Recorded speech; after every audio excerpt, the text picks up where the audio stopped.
Hello students, I hope you all are fine and doing good in your studies. I am your IT teacher Mrs. Preeti Malik. Welcome you to my class. We were discussing about our first unit, which is communication skills, and we have discussed about different types of communication styles: verbal communication, non-verbal communication, visual communication, pronunciation basics, what are introduction, self-introduction, and how can you talk about yourself. Last session which we have discussed about is asking questions part 1, and our today's topic is asking questions part 2. This session is very important for 9th class and 11th class, as this is the last session in 9th class first unit communication skill, and it is 11th session in class 11th, so it is very important for both the classes. So without wasting time, let's start our class. हमारा आज को topic है session number 10 asking questions. इसका जो first part है कि हमें questions क्यों पुट करनी चाहिए, क्वेश्चंस पुट करने की क्या इंपॉर्टेंस है, वो हम 9th क्लास के सेशन नंबर 9 के अंदर कर चुके हैं। जैसे क्वेश्चंस हमें पुट क्यों करने चाहिए, ताकि हमारे जो डाउट्स है, हमारी जो प्रॉब्लम्स है वो क्लियर हो सके, और जितने क्वेश्चंस हम पुट करेंगे उतनी ही हमारी इंफॉर्मेशन है, हमारी नॉलेज है वो बढ़ती जाएगी। उसके बाद नेक्स्ट सेशन हम करते हैं asking questions part 2। Question is a sentence, phrase और word that either ask for information और is used to test someone's knowledge. Question क्या होता है? एक सेंटेंस होता है, एक फ्रेज हो सकता है, या फिर वर्ड हो सकता है जो किसी से भी हम पूछते हैं ताकि उनके पास जो इंफॉर्मेशन है वो हम ले सकें, या फिर किसी के पास कितनी नॉलेज है वो चेक करने के लिए, वो टेस्ट करने के लिए भी कई बार हम क्वेश्चंस पुट कर लेते हैं। जैसे आपके टीचर्स हैं, आपसे क्वेश्चन पुट करते हैं ताकि वो जान सके कि आपको कितना लर्न हुआ है। We always use a question mark at the end of a question. तो कोई भी क्वेश्चन वर्ड है, क्वेश्चन वाला सेंटेंस है, जब भी वो सेंटेंस एंड होता है तो उसके लास्ट में क्वेश्चन मार्क का सिंबल लगता है। In our day-to-day interactions with others, we often have to ask and answer questions to get information. हमारा जो डेली की लाइफ है, एक दूसरे से जब हम इंटरेक्शन करते हैं, कम्युनिकेशन करते हैं, तो हम हमेशा क्वेश्चंस पुट करते रहते हैं ताकि हम इंफॉर्मेशन ले सकें। किसी काम से रिलेटेड इंफॉर्मेशन हो सकती है, किसी पर्सन से रिलेटेड हो सकती है, किसी प्लेस से रिलेटेड इंफॉर्मेशन हो सकती है। Asking the correct question can help us get the information we want. अगर आप क्वेश्चंस पुट करते हो तो उससे क्या होगा, जो इन्फॉर्मेशन आपको चाहिए वो आपको मिल जाएगी। जैसे फिगर में भी शो किया गया है, जैसे अगर मान लो आपने क्वेश्चन पुट किया, सामने वाला पर्सन उसका आंसर देगा, जब वो आंसर देगा तो आपको क्या मिलेगी? इंफॉर्मेशन। उसके बाद क्वेश्चन ये आता है, क्वेश्चन तो हम पुट कर लेते हैं। क्वेश्चन किस किस तरह के आते हैं? Types of questions. There are two basic types of questions, close-ended and open-ended. जो क्वेश्चंस हम पुट करते हैं, दो तरह के क्वेश्चंस होते हैं। एक तो होते हैं close-ended questions and next type is open-ended questions. इनको फर्दर एक्सप्लेन किया गया है। जैसे questions that can be answered with a yes or no are called close-ended questions. जो ऐसे क्वेश्चंस होते हैं जिनका आंसर ओनली yes या no में होता है, उनको क्लोज एंडेड क्वेश्चंस कहा जाता है। जैसे फिगर में शो किया गया है पिक्चर में, जैसे क्वेश्चन पुट किया, आर यू हंग्री? जिसको आपसे पूछे क्या आप भूखे हो, तो या तो आप यस बोलोगे, आप नो बोलोगे, आप कभी ये तो नहीं बोलोगे कि शायद मैं भूखा हूँ, इसमें पॉसिबिलिटी थोड़ी ना आएगी। तो इसका आंसर या तो यस में होगा तो या नो में होगा, इसलिए ये क्वेश्चन किस टाइप का हो जाएगा? क्लोज एंडेड क्वेश्चन, जिसका आंसर यस और नो में होता है। That is because the answer opinion are limited or close. इनको क्लोज एंडेड क्वेश्चन इसलिए कहा जाता है क्योंकि जो इनका आंसर होता है, आंसर के जो ऑप्शंस होते हैं वो लिमिटेड होते हैं और क्लोज होते हैं। जैसे दो ही ऑप्शन है आपके पास, येस और नो, तो जो ऑप्शंस होंगे वो आपके पास लिमिटेड है, इसलिए इनको क्लोज एंडेड क्वेश्चन कहा जाता है। फॉर एग्जाम्पल, कई बार जब हमसे पूछा जाता है do you have a TV at home, क्या आपके पास घर पे टीवी है, तो उसका आंसर आप क्या करोगे? या तो बोलोगे हाँ हमारे घर पे टीवी है, या फिर नो बोलोगे। ये तो नहीं बोल सकते कि हाँ शायद हमारे घर पे टीवी हो, नहीं शायद हमारे घर पे टीवी नहीं है, पॉसिबिलिटी तो इसमें कभी भी नहीं आ सकती। तो इसलिए इसका आंसर क्या हो जाएगा? या तो यस या नो। तो ये क्वेश्चन हो जाएगा close ended question. Sometimes when we ask a question, we expect an answer with more details. और कई बार क्या होता है, जब हम किसी से क्वेश्चन पूछते हैं तो हम बहुत सारी डिटेल्स लेना चाहते हैं उसके आंसर से। जैसे फिगर 1.323 में शो भी किया गया है। जैसे अगर कोई आपसे पूछे what would you like to eat, आप खाने में क्या पसंद करना चाहेंगे, तो आंसर मान लो एन एप्पल। उसका आंसर कुछ भी हो सकता है, कोई फ्रूट हो सकता है, वेजिटेबल्स हो सकती है, कुछ भी, डेजर्ट हो सकती है। तो इसके लिए बहुत ऑप्शंस है। तो जब भी कोई ऐसा क्वेश्चन पुट किया जाए जिसके ऑप्शंस है वो लिमिटेड नहीं है, बहुत सारे ऑप्शंस हैं, उनको ओपन एंडेड क्वेश्चंस कहा जाता है। जैसे कोई आपसे पूछे do you like to watch on TV, क्या तुम्हें टीवी में क्या देखना पसंद है, तो क्वेश्चन का आंसर क्या हो जाएगा, I like to watch movies on TV, मुझे टीवी पे मूवीज देखना पसंद है। तो ये तो नहीं है कि सबका आंसर यही होगा।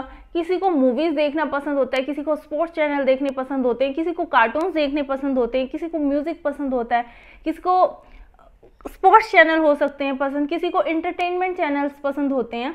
तो जितने पसंद होंगे उनकी जो चॉइसेस हैं वो भी अलग अलग होंगी। तो ऑप्शंस क्या हो जाएंगे, बहुत सारे।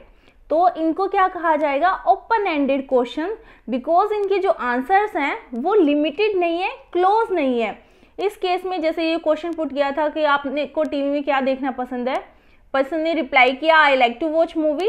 लेकिन अगर दूसरे पर्सन से पूछा जाए तो वो स्पोर्ट्स चैनल बोल सकता है, न्यूज़ चैनल बोल सकता है, और उसके अलावा कुछ भी बोल सकता है। तो इसलिए बहुत सारे ऑप्शंस हैं।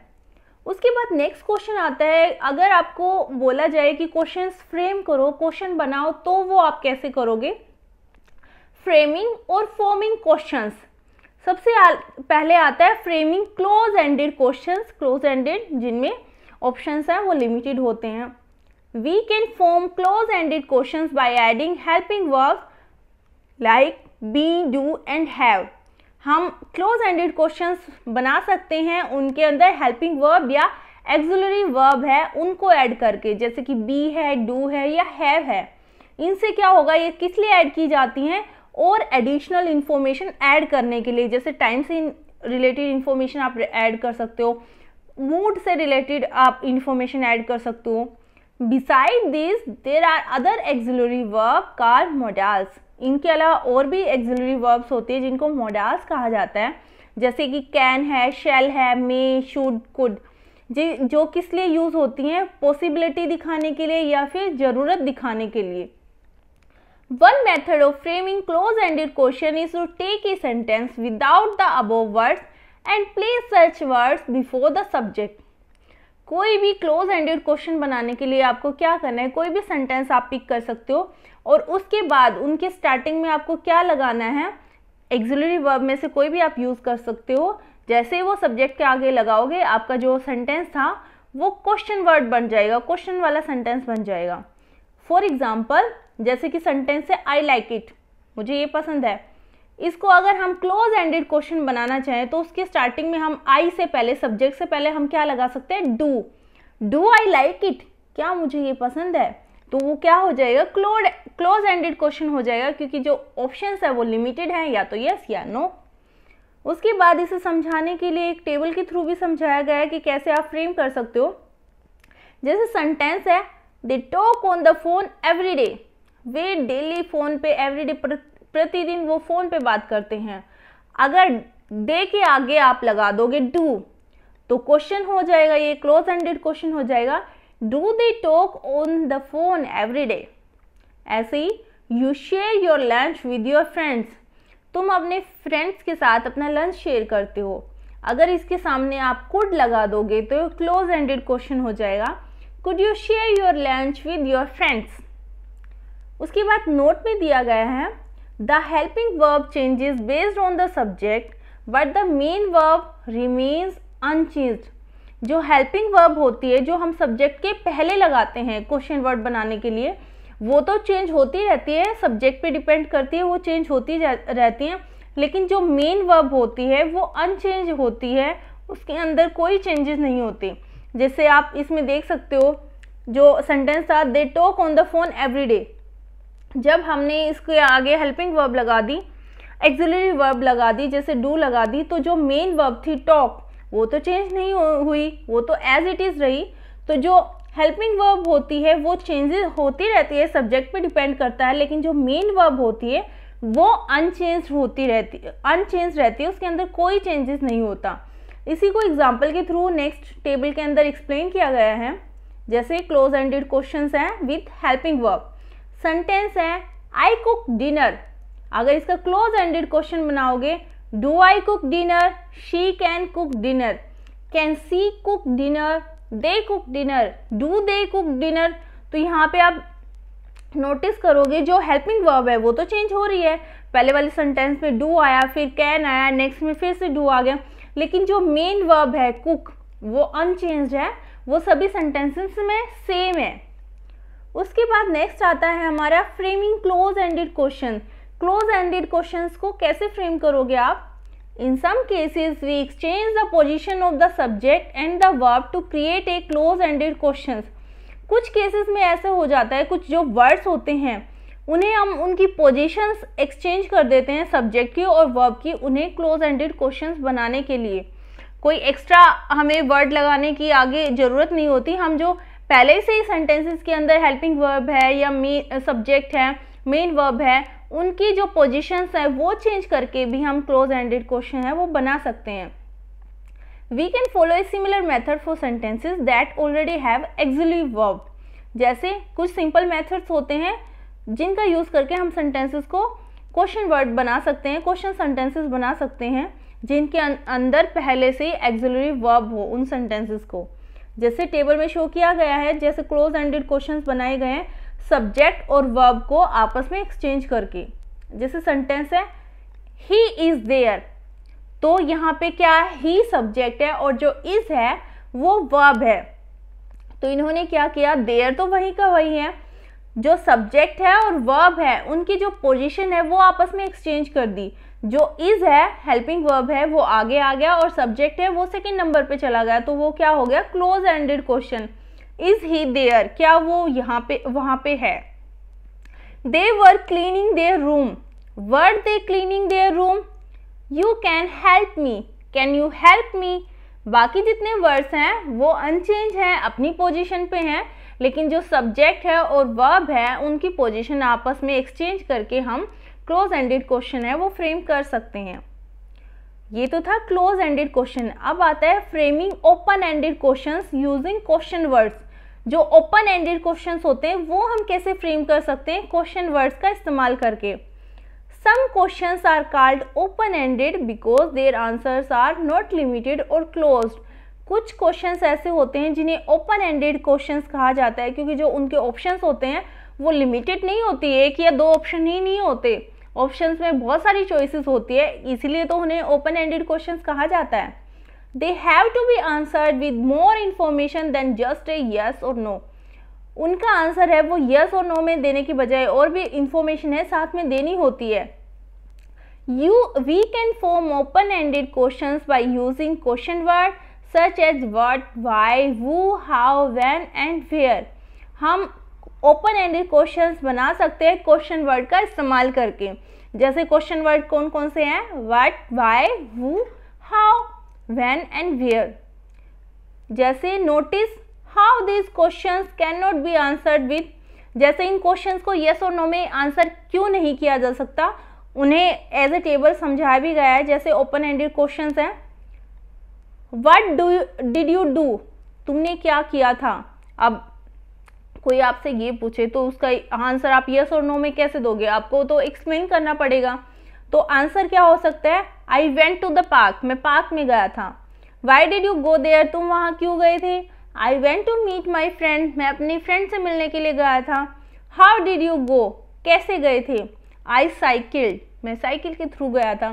तो ये जितने भी क्वेश्चंस हैं क्वेश्चन वर्ड का यूज़ करके बनाए गए हैं और इनके जो ऑप्शंस है वो लिमिटेड नहीं है। जैसे यहाँ पे आंसर है कि पार्क में गया था, तो अगर कोई किसी और से पूछा जाए यही क्वेश्चन, उसका आंसर कुछ और हो सकता है। तो जो क्वेश्चंस जिनके ऑप्शंस लिमिटेड नहीं होते हैं उनको ओपन एंडेड क्वेश्चन कहा जाता है। उसके बाद नेक्स्ट आती है हमारी exercise which is MCQ based.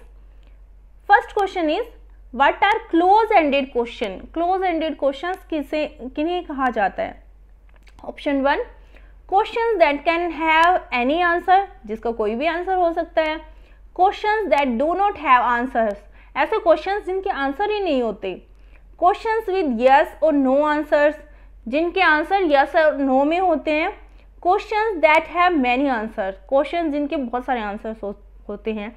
तो हमारा आंसर क्या हो जाएगा? Option number C, questions with yes और no answer. Close ended option है, आंसर्स हैं उनके लिमिटेड होते हैं, यस और नो में आंसर होते हैं, इसलिए हमारा आंसर हो जाएगा option number C. Option number 3। Next question is sorry, which of these are open ended questions? इनमें से कौन से हैं जो ओपन एंडेड क्वेश्चंस हैं? Where do you live, are you hungry, how do you feel, did you meet him? तुम कहाँ पे रहते हो, क्या तुम भूखे हो, हाउ डू यू फील, तुम्हें कैसा लग रहा है, क्या तुम मुझसे मिले थे? तो इनमें ओपन एंडेड क्वेश्चन आपको कौन सा लगता है वो आपको चूज करना है। फर्स्ट मैंने आपके लिए सोल्व कर दिया है, बाकी के आपको ट्राई करके देखने हैं। अगर किसी में कोई प्रॉब्लम आती है तो I will help you definitely. Next question is, which of these are question words? इनमें से क्वेश्चन वर्ड कौन से हैं? क्वेश्चन वर्ड अभी अभी हमने लास्ट पेज पे अभी एक्सप्लेन किए हैं। जरूरी नहीं है इसका आंसर एक ही ऑप्शन हो, एक से ज़्यादा भी हो सकते हैं। आपको इन 4 ऑप्शंस में से क्वेश्चन वर्ड आपको कौन कौन से लगते हैं वो चूज करने हैं। Next question is, which of these is the correct way to convert the sentences you are studying into a question? जैसे सेंटेंस है हमारा you are studying, तुम पढ़ रहे हो, इस सेंटेंस को आप क्वेश्चन वर्ड सेंटेंस कैसे बना सकते हो? अभी हमने किया था जब हम सब्जेक्ट और वर्ब की पोजीशन चेंज करके भी सेंटेंसेस बना सकते हैं। तो ऑप्शंस दिए हुए हैं, you are studying, studying you are you studying और स्टडिंग आर यू। तो कौन सा ऑप्शन सही है ये आपको चूज करना है। उसके बाद क्वेश्चन दिया गया है short answer questions. Make a note of 5 questions your friend asked you. 5 questions का नोट बनाना है जो आपके फ्रेंड्स ने आपसे पूछे थे। How many were open ended questions? उनमें से कौन से क्वेश्चंस ऐसे थे जो ओपन एंडेड थे, जिनके आंसर्स लिमिटेड नहीं थे। Make a list of 5 close ended question you asked other people in 1 day. आपको 5 क्लोज एंडेड क्वेश्चन बनाने हैं जो आप किसी भी पर्सन से एक दिन में पूछते हो। तो इस सेशन से हमने क्या क्या सीखा? हम अपने डाउट्स को क्लियर करने के लिए कैसे सिंपली क्वेश्चंस पुट कर सकते हैं, सिंपल क्वेश्चंस, ताकि हम इंफॉर्मेशन भी ले सकें, हमारे जो डाउट्स हैं, प्रॉब्लम्स हैं, मिसअंडरस्टैंडिंग्स हैं वो हम क्लियर कर सकें। हम क्लोज एंडेड क्वेश्चंस और ओपन एंडेड क्वेश्चंस को कैसे आइडेंटिफाई कर सकते हैं, कैसे करेक्ट क्वेश्चन वर्ड्स का यूज करके हम ओपन एंडेड और क्लोज एंडेड क्वेश्चंस को फ्रेम कर सकते हैं। आई होप आज का सेशन आपको अच्छा लगा होगा और अच्छे से समझ आया होगा। इसी सेशन के साथ ही जो 9th क्लास है उसकी फर्स्ट यूनिट कम्युनिकेशन स्किल्स वो पूरी हो जाती है कंप्लीट। और जो सेशन क्लास नंबर 11th है उसके 3 सेशंस और हैं अभी बाकी। फर्दर कुछ वर्ड्स दिए गए हैं वो एक्सप्लेन कर लेते हैं। जैसे एक्सुलरी वर्ड्स कौन कौन से होते हैं? जो मेन वर्ब के साथ लगाए जाते हैं कोई भी एडिशनल इंफॉर्मेशन देने के लिए, जैसे टाइम से रिलेटेड, मूड से रिलेटेड। यहाँ पे मान लो 3 एक्सुलरी वर्ब दी गई थी, जैसे बी है, डू है और हैव है। उसके बाद आता है कोहिरेंट। कोहिरेंट क्या होता है? कोई सेंस हो या बताए जो वर्ड किसी भी टॉपिक से रिलेटेड। उसके बाद आता है कम्युनिकेशन। कम्युनिकेशन क्या होता है? जो आपके पास इंफॉर्मेशन है वो एक या एक से ज़्यादा लोगों के साथ शेयर करना या फिर अंडरस्टैंडिंग के लिए आपस में कम्युनिकेट करना, अपने जो आपके जो आइडियाज़ हैं, थॉट्स हैं वो शेयर करना। उसके बाद एक कंसाइज। कंसाइज का मतलब होता है सिंपल वर्ड्स का यूज़ करना। जितने शब्दों की ज़रूरत है केवल वही शब्दों को आपको यूज़ करना है, एक्स्ट्रा वर्ड्स को जो यूज़ आपको नहीं करना है। कंक्रीट। कंक्रीट का मतलब होता है ओनली एग्जैक्ट वर्ड्स और फैक्ट्स का आपको यूज़ करना है। उसके बाद आता है कर्टियस। कर्टियस का मतलब होता है किसी के प्रति रिस्पेक्ट, पोलाइटनेस और फ्रेंडलीनेस शो करना। उसके बाद एक्सक्लेमेशन। एक्सक्लेमेशन का मतलब होता है अचानक से कोई खुशी हो जाए, सरप्राइज हो जाओ, रोना आ जाए, इमोशंस को शो करने के लिए एक्सक्लेमेशन का यूज़ किया जाता है। Next word is instead. Instead का मतलब होता है दूसरा ऑप्शन, अल्टरनेटिव ऑप्शन। उसके बाद मोडाल्स वर्ब्स आते हैं। जिन्हें एक्सिलरी वर्ब्स भी कहा जाता है, जैसे कि कैन, मे एंड शुड। उसके बाद नेक्स्ट वर्ड है मॉडिफाई। मॉडिफाई का मतलब होता है कोई भी चीज़ है, कोई भी वर्ड है, कुछ भी काम आप कर रहे हो उसके अंदर पार्शली या कुछ माइनर से चेंजेस करना। Next is para language. Para language का मतलब होता है कोई भी लैंग्वेज उसके पार्ट्स, जैसे कि टोन है, रेट है, लाउडनेस कितनी है, जैसे अभी मैं बोल रही हूँ तो मेरी टोन कैसी है, टोन का रेट क्या है और लाउडनेस कितनी है, एक्सेट्रा। नेक्स्ट आता है पोस्चर। पोस्चर का मतलब होता है पोजीशन ऑफ द बॉडी, आप कैसे खड़े होते हो, कैसे बैठते हो, कैसे आप काम करते हो। Next word is precise words. Precise words का मतलब होता है एग्जैक्ट और most suitable words. Next is similar. जो सिमिलर वर्ड्स होते हैं देखने में, अपीयरेंस में, कैरेक्टर में, क्वांटिटी में, लेकिन आइडेंटिकल नहीं होते। नेक्स्ट इज स्पेसिफिक वर्ड्स, जो स्पेशल होते हैं या फिर करेक्ट नेम। नेक्स्ट आता है स्टूडियो, जहाँ पे फिल्म्स हैं वो बनाई जाती हैं, प्रोड्यूस की जाती हैं, उन्हें स्टूडियो कहा जाता है। नेक्स्ट आता है टाइटल। कोई भी टाइटल या किसी का भी नेम जो डिस्क्राइब करता है किसी पर्सन की पोजीशन या फिर किसी जॉब को डिस्क्राइब करे, उसे टाइटल कहा जाता है। ये कुछ इंपॉर्टेंट वर्ड्स दिए गए हैं जो आपके लिए बहुत फ़ायदेमंद है।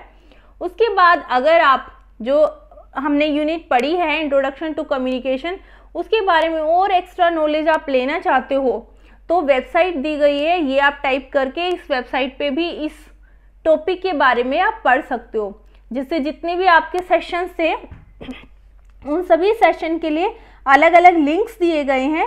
वहाँ पे जाके आप अब आपकी जो नॉलेज है उसे और ज़्यादा इंक्रीज़ कर सकते हो। जैसे टोटल 10 सेशन है, जो अभी हमने सेशन किया वो लास्ट सेशन है हमारा, सेशन नंबर 10। 9 सेशन है जो पहले हम कर चुके हैं, उन सभी के लिए लिंक्स दिए गए हैं। इन लिंक्स को आप ओपन करके किसी भी ब्राउज़र में और फर्दर रीडिंग कर सकते हो उस टॉपिक से रिलेटेड, और आपकी जो इन्फॉर्मेशन है, आपकी जो नॉलेज है उसे और इंक्रीज़ कर सकते हो। ओके स्टूडेंट्स, 9th क्लास की जो फर्स्ट यूनिट है वो इसी सेशन के साथ कंप्लीट होती है। आई होप आज का सेशन आपको अच्छे से समझ आया होगा। फिर भी अगर आपके कोई डाउट्स हैं, प्रॉब्लम्स हैं, तो आप क्वेश्चंस पुट कर सकते हो, पूछ सकते हो अपने डाउट्स क्लियर करने के लिए, आपकी इन्फॉर्मेशन है उसे बढ़ाने के लिए। अगर कुछ भी प्रॉब्लम आए तो ask me. Okay student, have a nice day, take care.